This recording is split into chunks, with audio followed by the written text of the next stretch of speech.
Browser ഉപയോഗിക്കുന്ന കുറേ ആളുകൾ ഇപ്പോഴും കണ്ടുവരുന്ന ഒരു മിസ്റ്റേക്കാണ്. ഇപ്പോഴും പണ്ട് ഉപയോഗിച്ചിരുന്ന അതേ രീതിയിലുള്ള ബ്രൗസിങ് രീതി തന്നെയാണ് കുറേ ആളുകൾ അവലംബിക്കുന്നത്.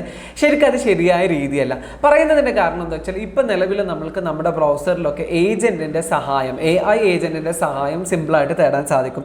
അപ്പം നമ്മൾക്ക് ഒരു ബ്രൗസർ ഉപയോഗിക്കുമ്പോൾ തന്നെ മറ്റു ബ്രൗസറിൽ ചെയ്യേണ്ട പല കാര്യങ്ങളും നമ്മുടെ തൊട്ടടുത്ത് മുമ്പിലുള്ള ഏജൻറ്റിനോട് പറഞ്ഞു കൊടുത്താൽ മതി. യൂട്യൂബ് ഓപ്പൺ ആക്ക്, നമ്മൾക്ക് ഇന്ന ആൾക്കൊരു മെയിൽ അയക്ക്, ഇന്ന മെയിൽ നീ ആർക്കീവ് ചെയ്ത് വെക്ക്, ഇന്ന മെയിൽ നീ വായിച്ച് താ, ലാസ്റ്റ് മെയിലുകൾ ഏതൊക്കെയാണ്. ഇങ്ങനെ ഓരോ കാര്യങ്ങളും നമ്മൾ ഒരു ബ്രൗസർ ഉപയോഗിക്കുമ്പോൾ നമ്മൾക്കൊരു ഏജൻറ്റിൻ്റെ സഹായത്തോടു കൂടി ഓരോ കാര്യങ്ങളും ചെയ്യാൻ സാധിക്കും. അപ്പോൾ ഇന്ന് അതിനെക്കുറിച്ചിട്ടാണ് ഞാൻ നിങ്ങളുമായിട്ട് സംവദിക്കുന്നത്. അപ്പോൾ ഇന്ന് ഞാൻ നിങ്ങളോട് പറയുന്നത് എന്താ വെച്ചാൽ ക്ലൗഡ് AIൻ്റെ എക്സ്റ്റൻഷനാണ്. ആ എക്സ്റ്റൻഷൻ നമ്മൾക്ക് ഏത് ബ്രൗസറിലും നമ്മൾക്ക് ലളിതമായിട്ട് ഉപയോഗിക്കാൻ സാധിക്കും. എക്സ്റ്റൻഷൻ എന്ന് പറഞ്ഞാൽ ഇപ്പോൾ നമ്മൾ കോമറ്റ് ഉണ്ടായിരുന്നു, പെർപ്ലക്സിറ്റിൻ്റെ കോമറ്റ്, അതൊരു AI ഏജൻറ്റിക്കായിട്ടുള്ള ബ്രൗസർ ആയിരുന്നു. അപ്പോൾ അതേപോലെ തന്നെ നമ്മൾക്ക് ഏത് ബ്രൗസറിലും ഈ ഒരു എക്സ്റ്റൻഷൻ ഇൻ്റഗ്രേറ്റ് ചെയ്ത് കഴിഞ്ഞാൽ കുറേ കാര്യങ്ങൾ AIൻ്റെ സഹായത്തോടെ നമ്മൾക്ക് ചെയ്യാൻ സാധിക്കും. അപ്പോൾ അതാണ് ഞാൻ നിങ്ങൾക്ക് എന്ത് ചെയ്യുന്നത്, കാണിച്ചു തരുന്നത്. അപ്പോൾ ആദ്യം നമ്മൾ ചെയ്യേണ്ടത് വെച്ചാൽ നമ്മൾ ഏത് ബ്രൗസറാണ് ഉപയോഗിക്കുന്നത് അതിൽ ഈ ഒരു ക്ലൗഡ് AIൻ്റെ എക്സ്റ്റൻഷൻ നമ്മൾ എന്ത് ചെയ്യണം, സിമ്പിളായിട്ട് ആഡ് ചെയ്യണം. അപ്പോൾ അതിനിവിടെ ഈ ഒരു ഓപ്ഷൻ നിങ്ങൾക്ക് കാണാൻ സാധിക്കും. അല്ലെങ്കിൽ നമ്മൾ ഈ ഒരു 3 ഡോട്ടിൽ പോവുക, എക്സ്റ്റൻഷൻ എടുക്കുക, മാനേജ് എക്സ്റ്റൻഷൻ അല്ലെങ്കിൽ വിസിറ്റ് ക്രോം വെബ് സ്റ്റോർ എന്നുള്ള ഈ ഒരു ഓപ്ഷൻ ക്ലിക്ക് ചെയ്യുക. ശേഷം നമ്മളിവിടെ ജസ്റ്റ് എന്ത് ചെയ്യുക, സെർച്ച് ചെയ്യുക, ക്ലൗഡ് AI എന്ന് ജസ്റ്റ് സെർച്ച് ചെയ്യുക. അപ്പോൾ നിങ്ങൾക്ക് കാണാൻ സാധിക്കും ഈ ഒരു എക്സ്റ്റൻഷനെയാണ് നമ്മൾ എന്ത് ചെയ്യേണ്ടത്, നമ്മുടെ ക്രോമിലേക്ക് അല്ലെങ്കിൽ നമ്മുടെ ബ്രൗസറിലേക്ക് ആഡ് ചെയ്യേണ്ടത്, എക്സ്റ്റൻഷനായിട്ട് ആഡ് ചെയ്യേണ്ടത്. അപ്പോൾ ഞാൻ ഓൾറെഡി എന്ത് ചെയ്തിട്ടുണ്ട്, ഇവിടെ ആഡ് ചെയ്ത് വെച്ചിട്ടുണ്ട്. അപ്പോൾ ആഡ് ചെയ്ത് കഴിഞ്ഞാൽ നമ്മൾക്ക് അത് ലഭ്യമാവുക. ഇവിടെ കണ്ട ഒരു എക്സ്റ്റൻഷൻ്റെ ഐക്കൺ കാണാൻ സാധിക്കും. അതിൽ ക്ലിക്ക് ചെയ്ത് കഴിഞ്ഞാൽ ക്ലൗഡ് AI എന്നുള്ള ഈ ഒരു ഓപ്ഷൻ നമ്മൾക്ക് എന്ത് ചെയ്യും, കാണാൻ സാധിക്കും. ഒരു എക്സാമ്പിൾ ഇപ്പോൾ ഞാനിവിടെ ഇവിടെ ക്യാൻവ ഉപയോഗിച്ചുകൊണ്ടിരിക്കുകയാണ് എന്ന് ജസ്റ്റ് ഒന്ന് സിമ്പിളായിട്ട് വിചാരിക്കാം. അപ്പോൾ എനിക്ക് ഇനി ലാസ്റ്റ് ഇമെയിൽ എനിക്ക് വന്ന ഇമെയിൽ എന്താ എന്നറിയണം. അപ്പോൾ സിമ്പിളായിട്ട് എനിക്ക് ഇവിടെ ചോദിക്കാൻ സാധിക്കും. ഓക്കെ, ഇവിടെ തന്നെ 2 ഓപ്ഷൻ ഉണ്ട്.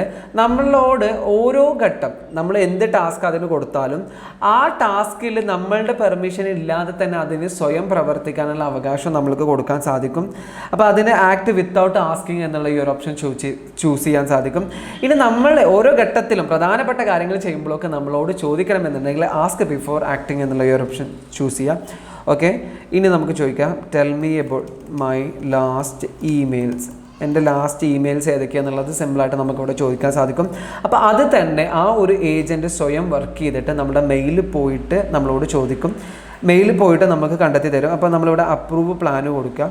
ഓക്കെ, ഇപ്പോൾ സിമ്പിളായിട്ട് എന്ത് ചെയ്യും, ഈ ഒരു ക്ലൗഡ് AI നമ്മളുടെ മെയിലിൽ വന്നിട്ടുള്ള ലാസ്റ്റ് ഇമെയിൽ നമ്മൾക്ക് ഇവിടെ സിമ്പിളായിട്ട് പറഞ്ഞു തരും. നമുക്കൊന്ന് വെയിറ്റ് ചെയ്ത് നോക്കാം. അപ്പോൾ നമ്മൾക്ക് നേരത്തെ കൊടുത്ത ആ ഒരു പ്രോംപ്റ്റിന് റിസൾട്ട് കിട്ടിയിട്ടുണ്ട്. സിമ്പിളായിട്ട് നമ്മുടെ ലാസ്റ്റ് വന്ന ഇമെയിലിനെ കുറിച്ചിട്ടുള്ള ലാസ്റ്റ് അപ്ഡേറ്റ്സിനെ കുറിച്ചുള്ള ഓരോ കാര്യങ്ങളും കൃത്യമായിട്ട് പറഞ്ഞു തന്നിട്ടുണ്ട്.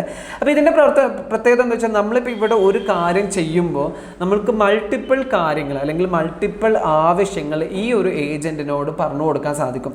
അപ്പോൾ നമ്മൾക്ക് ഇനി ഒരു എക്സാമ്പിൾ, ഒരു പുതിയ ടാബ് തുറക്കണമെന്നുണ്ടെങ്കിൽ അതും സിമ്പിളായിട്ട് നമുക്ക് പറയാം. ഓപ്പൺ യൂട്യൂബിൻ്റെ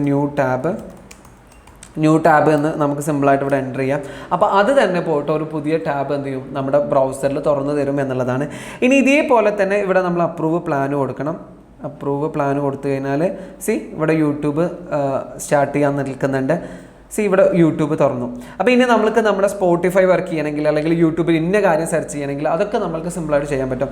അതേപോലെ തന്നെ മേക്ക് എൻ ഇമെയിൽ ഒരു ഇമെയിൽ അയക്കണം. അപ്പോൾ മേക്ക് എൻ ഇമെയിൽ എന്ന് പറഞ്ഞിട്ട് ആ ഇമെയിൽ ആരുടെ ഇമെയിൽക്കാണോ അയക്കേണ്ടത് അത് കൊടുക്കാം. ശേഷം എന്താണ് കാര്യം എന്നുള്ളതും കൊടുക്കാം. ഇനി അതേ സമയത്ത് ഇപ്പോൾ നമ്മൾ എന്തെങ്കിലും നമ്മുടെ ഈ ഒരു ബ്രൗസറിൽ ചെയ്തുകൊണ്ടിരിക്കുകയാണ്. അപ്പോൾ അതിനെക്കുറിച്ച് നമ്മൾക്ക് ഓരോന്നായിട്ട് ചോദിക്കും. ഇപ്പോൾ നിങ്ങളുടെ ഇമെയിൽ ഓപ്പൺ ചെയ്ത് വെച്ചിരിക്കുകയാണ്. അപ്പോൾ അതിൽ ഇന്ന കാര്യത്തെക്കുറിച്ചിട്ടുള്ള ഇമെയിലുകൾ എന്തൊക്കെയാണെന്നുള്ളത് സിമ്പിളായിട്ട് ഇവിടെ പ്രോംപ്റ്റായിട്ട് ചോദിക്കാൻ പറ്റും. അതായത് ഓരോ ഘട്ടത്തിലും നമ്മൾക്കൊരു ഏജൻറ്റിൻ്റെ സഹായം നമ്മളുടെ ബ്രൗസിങ്ങിൽ അല്ലെങ്കിൽ നമ്മുടെ ടാബിൽ നമ്മൾക്ക് അവൈലബിൾ ആണ്. അതേപോലെ തന്നെ ഒരു ടാബ് നമ്മൾ ഉപയോഗിക്കുമ്പോൾ തന്നെ നമ്മൾക്ക് മൾട്ടിപ്പിൾ ടാബിലേക്ക് നാവിഗേറ്റ് ചെയ്യാനും സാധിക്കും. അതേപോലെ തന്നെ മൾട്ടിപ്പിൾ ടാബുകളെ കൺട്രോൾ ചെയ്യാൻ, അതേപോലെ തന്നെ റിമൂവ് ചെയ്യാൻ, ക്ലോസ് ചെയ്യാനൊക്കെ നമ്മൾക്ക് സിമ്പിളായിട്ട് ഈ എക്സ്റ്റൻഷൻ വെച്ചിട്ട് ചെയ്യാൻ സാധിക്കും എന്നുള്ളതാണ്. അപ്പം നിങ്ങൾ മനസ്സിലാക്കേണ്ടത് എന്താ വെച്ചാൽ നിങ്ങൾക്കിത് എങ്ങനെയെല്ലാമാണ് ഉപയോഗപ്പെടുത്താൻ പറ്റുക എന്ന് നിങ്ങൾ ആലോചിച്ച് നോക്കുക. അപ്പം ഞാൻ തുടക്കത്തിൽ പറഞ്ഞ പോലെ തന്നെ നിങ്ങൾ സിമ്പിളായിട്ട് ബ്രൗസിങ് ഉപയോഗിക്കാതെ ഇത്തരത്തിലുള്ള ഒന്നുമില്ലെങ്കിൽ നിങ്ങൾക്ക് ക്ലൗഡിൻ്റെ എക്സ്റ്റൻഷൻ ഉപയോഗിക്കാം, അല്ലെങ്കിൽ കോമറ്റ് ഉപയോഗിക്കാം. അത്തരം ഇത്തരത്തിലുള്ള ബ്രൗസർ കൂടി നിങ്ങളൊന്ന് ഉപയോഗിച്ച് നോക്കുക. അപ്പോൾ നിങ്ങളുടെ പ്രൊഡക്ടിവിറ്റി ഒന്നുകൂടെ കൂടാൻ സാധിക്കും എന്നുള്ളത് എനിക്ക് ഉറപ്പാണ്. അപ്പോൾ ഇത്തരത്തിലുള്ള AI റിലേറ്റഡ് ആയിട്ടുള്ള ഒരുപാട് കാര്യങ്ങൾ നമ്മുടെ ചാനലിലൂടെ സംവദിക്കുന്നുണ്ട്. വീഡിയോ ഇഷ്ടപ്പെട്ടിട്ടുണ്ടെങ്കിൽ എന്തായാലും ചാനൽ സബ്സ്ക്രൈബ് ചെയ്യുക. അതേപോലെ തന്നെ നിങ്ങളുടെ റിയലിസ്റ്റിക് ആയിട്ടുള്ള ഫീഡ്ബാക്ക് താഴെ പറയാനും മറക്കരുത്. Thank you so much for watching me.